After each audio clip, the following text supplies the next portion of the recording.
ఈ రోజే డౌన్లోడ్ చేయండి. మీ ఫేవరెట్ షోస్ చూడండి.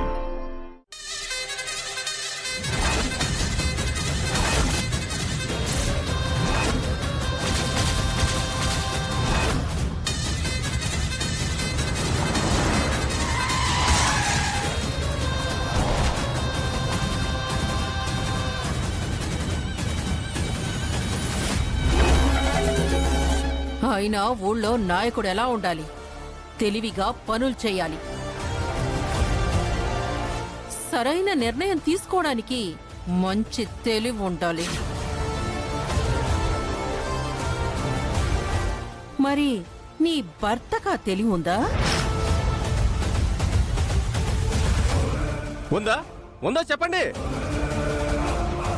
ఏంటి పెద్దమ్మా కంగారుగా ఉన్నావు? ఏమైంది? ఏం లేదమ్మా, మీ పెదనాన్నని యాక్సిడెంట్ చేసి చంపేసిన దుర్మార్గుడు ఫోటో తీసుకొచ్చాను. వాడు శివపురం ఎలక్షన్స్ లో పోటీ చేస్తున్నాడంట. ఆ పోస్టర్ ఒకటి ఆటో మీద కనపడింది.